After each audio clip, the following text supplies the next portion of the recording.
हम सोचते हैं कि हमारी जिम्मेदारी है। तो उस जिम्मेदारी को पूरा करने के लिए हमें लगा कि जो ट्रेडिशनल मेथड है, कन्वेंशनल मेथड, उसको छोड़ के हम लोग कुछ ऐसा नया करें इन बच्चों के लिए जो कि सबसे अलग हो। सबसे अलग इन द सेंस कि इतनी फीस जो होती है, हर स्कूल की फीस काफ़ी बड़ी होती है और हमारी फीस बहुत छोटी सी है। लेकिन साथ ही साथ बच्चे भी इस कैटेगरी से है ना, यहाँ पर उनकी पे कैपेसिटी थोड़ी सी वीक है, कम है ना। तो उस बात को हमने ध्यान में रखते हुए फिर हमने ये सोचा कि कुछ ऐसा इन बच्चों के लिए हम करें कि जो इनकी क्वालिटी भी इम्प्रूव हो, और ये जो बच्चे मनी स्पेंड कर रहे हैं उनके बदले में उनको कुछ इतना बढ़िया हम दे पाए कि इनको इनकी लाइफ में कुछ ऐड कर पाए हम लोग। तो उसके लिए मुझे ये तो सोच ही रखा था मैंने कि मैंने ये जो कन्वेंशनल मेथड है इनका, जो पुराने वाला कि बस सिंपल तरीका कि बच्चों ने किताबें ले ली, टीचर ने आके क्लास में पढ़ाया, पढ़ाने के बाद उसमें से 8 10 15 जो क्वेश्चन बने वो करवा दिए, फिर उसके बाद महीने बाद उसको क्वेश्चन को लर्न कर लिया और उसमें से टेस्ट ले लिया। तो ये तरीका तो सालों से चला आ रहा है, इसमें कुछ तो नया होना चाहिए ना।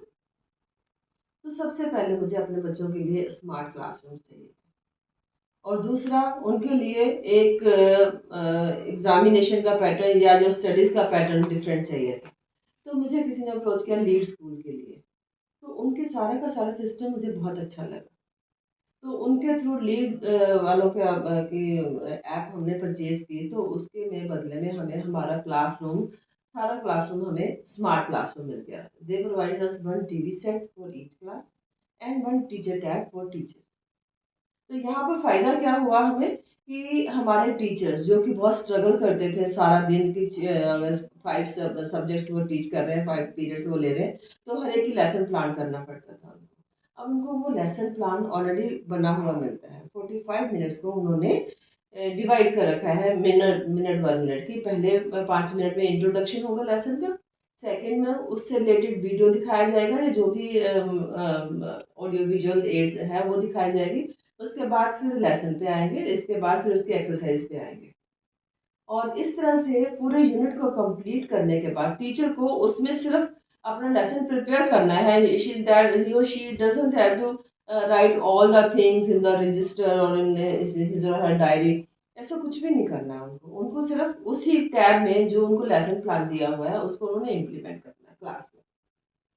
जो टीचर टैब में है वो सारा का सारा उस पे अपेयर होता है, स्क्रीन पे अपेयर होता है। अब वहाँ जो टीचर का टाइम, बोर्ड जो टीचर टैब में है वो सारा का सारा उस पे अपेयर होता है, स्क्रीन पे अपेयर होता है। अब वहाँ जो टीचर का टाइम बोर्ड पे लिखने में लगता था, अब नेचुरल है कि क्वेश्चन के आंसर तो लिख के देने होंगे टीचर को। अब उसी टाइम में जब वो हर एक बच्चे पर ध्यान दे सकती है, answer is written on the board, that is printed on the board, screen पे चल रहा है, और अब वो टीचर हर बच्चे को उस चीज को समझा रहा है। उसी 45 मिनट्स को कितना स्मार्टली यूज कर पा रहा है। वो बच्चे को हर क्वेश्चन का मीनिंग भी बता रहा है, आंसर का मीनिंग भी बता रहा है, और साथ साथ अगर कोई बच्चा नहीं कर रहा है उसको भी साथ साथ चेक कर रहा है, और उसकी कॉपी साथ साथ कंप्लीट होती जा रही है। और अब यही चीज कॉपी क्लास में कंप्लीट हो गई, क्वेश्चंस कंप्लीट हो गए बच्चे के, और उसी काम को घर पे थ्रू दैट ऐप उनके पास, पेरेंट्स के पास चला जाता है कि एक तो ये इंडिकेशन होता है कि ये क्लास में ये वाला काम करवाया गया। दूसरा, आगे कहीं बच्चे का कुछ मिस हो गया है, कुछ रह गया है, या किसी भी वजह से नहीं कर पाया है या छुट्टी पे था, तो वो वहां से उठा के उस बच्चे का काम कंप्लीट करवा सकता है। हम्म, तो यहाँ तक तो इसका बच्चे का और टीचर का, दोनों का ही आपस में बहुत ही अच्छा बॉन्ड बन जाता है जब हर बच्चे पर ध्यान दिया जाता है, चाहे वो वीक है चाहे वो इंटेलिजेंट है। और इसके बाद जो इंटेलिजेंट बच्चे, वहाँ तो किसी भी स्कूल को कोई प्रॉब्लम कभी आती ही नहीं है। वो तो हमेशा ही आगे आगे भागते रहते हैं, उनको तो रोकना पड़ता है कि भाई रुक जाओ थोड़ा सा, अभी और भी आ रहे हैं। लेकिन जो वीक बच्चे होते हैं उन पे पर्सनली ध्यान देना बहुत जरूरी होता है। तो ये तरीका होगा कि उसी टाइम क्लासरूम में उनकी कॉपीज कंप्लीट हो गई हैं, उनको जो समझाया जा रहा था वो स्पेशली उन बच्चों को बताया गया कि भी इस तरह से करना है। अगर फिर भी कोई कमी रह जाती है, इसके बाद हर यूनिट खत्म हो जाने के बाद एक टेस्ट होता है, उस यूनिट से रिलेटेड टेस्ट होता है। और वैसे भी हर मंडे हमने टेस्ट रखा हुआ है, पूरे वीक में जितना काम हो गया मंडे टेस्ट होगा। और उस टेस्ट की रिपोर्ट जो पूरी की पूरी है, हम व्हाट्सएप ग्रुप में डाल देते हैं ताकि पेरेंट्स देख पाए कि एक बच्चा उसमें, अगर आपका 2 नंबर वाला बच्चा है तो वहाँ 20 नंबर वाले भी 10 बच्चे बैठे हुए हैं। तो आपके बच्चे का हर वीक क्या प्रोग्रेस चल रही है, और वहाँ तो उनको प्रोग्रेस वो दिख ही रही है। अगर नहीं दिखती है तो वो जो रिपोर्ट है वो automatically through that lead app वो मेरे लैपटॉप में भी पूरी इन्फॉर्मेशन आ जाती है कि इस बच्चे के इतने नंबर पिछली बार थे, इतने अब है, ये डाउन गया है या अप गया है। Same is with teacher, teacher को भी पता है, पेरेंट्स को भी पता लग गया और मुझे भी पता है। तो उसमें फिर रिमीडियल हेल्प प्रोवाइड करवाई जाती है। उस रिमीडियल हेल्प में क्या होता है कि अगर बच्चे के 2 नंबर आए हैं, क्लास में 20 बच्चे हैं, और वैसे हमारी रेशियो भी 25 से ज़्यादा बच्चा एक क्लास में हम नहीं रखते हैं, तो अगर 25 में से 10 बच्चों के 2 या 3 नंबर आ रहे हैं तो इट मीन्स कहीं ना कहीं उसको समझाने में दिक्कत आ रही है ना, समझ नहीं आया, टीचर की तरफ से थोड़ा सा प्रॉब्लम है। तो उस चीज़ को दोबारा से we take it as a remedial help, तो उस लेसन को दोबारा से रिवाइज करवाना होता है। और अगर लगता है कि 2 या 3 को ही प्रॉब्लम है, बाकी सारे अच्छा कर रहे हैं, तो स्पेशली उन 2 या 3 को जब तक वो उस लेवल पर नहीं आ जाते, teacher gives special time for that child. जैसे फर्स्ट यूनिट है, फिर हाफ ईयर है, एग्जामिनेशन, तो इस तरह से चलता ही चलता है।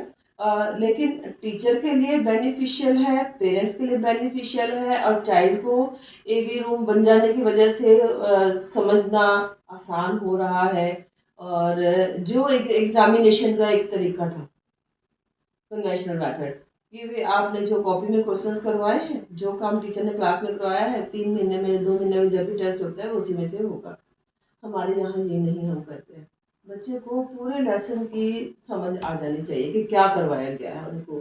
मान लीजिए एक डाइजेस्टिव सिस्टम वो आपका कर रहे हैं, तो उसके रिगार्डिंग मॉडल स्क्रीन पे तो चल ही रहा है, साथ में एक फिजिकल फॉर्म में भी मॉडल है सामने, और टीचर की टैब में भी है, और बच्चा हर चीज को समझ रहा है कि कहाँ से खाना खाया, कहाँ गया, कैसे गया, क्या क्या अंदर है, हमारी बॉडी के ऑर्गन्स क्या है, तो उसके सामने क्लियरली दिख रहा है, दिख रही है।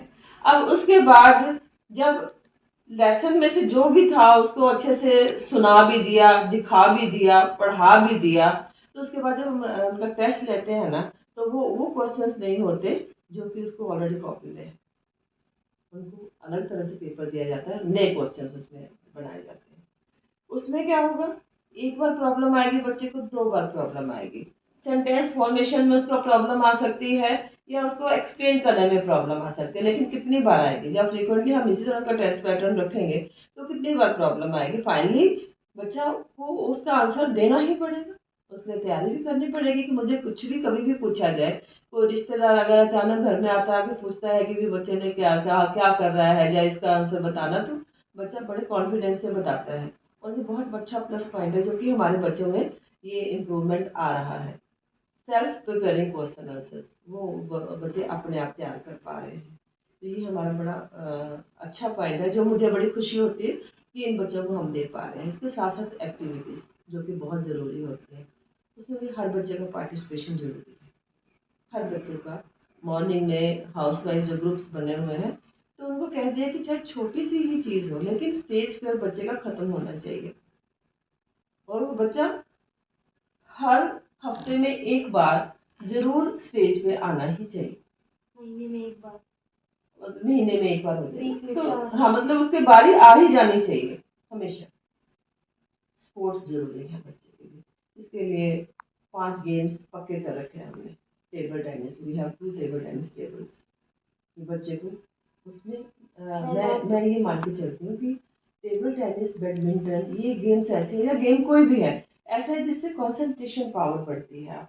आपको एक बिल्कुल माइंड मेडिटेशन की तरह काम करता है कि भी ध्यान सिर्फ उसी चीज के ऊपर रहता है। बैडमिंटन सिर्फ आपका अपने उस टारगेट के ऊपर ही, यस बिल्कुल बिल्कुल, है ना?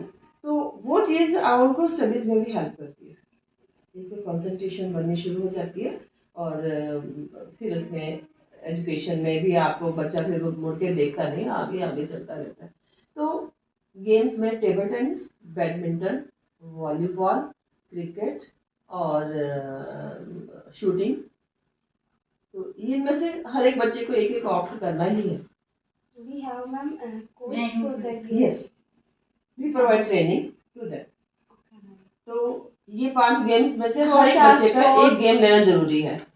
और उसके लिए there are 7 period in routine in the class for studies, और एक 0 पीरियड 1 घंटे का For game period. For games period, activity period, that is called activity period. तो उसमें एक अटल लैब है हमारे पास, वहाँ रोबोटिक साइंस, सबको पता है कि रोबोटिक साइंस में पढ़ाया जाता है, उसके लिए स्पेशलिस्ट है स्पेशल हमारे पास। तो उसमें वीक का टाइम टेबल उसके लिए एक्टिविटी पीरियड के लिए बनता है। कुछ बच्चे म्यूजिक के लिए जाते हैं, कुछ बच्चे स्पोर्ट्स के लिए जाते हैं, और कुछ बच्चे अटल लैब में जाते हैं। डेफिनेटली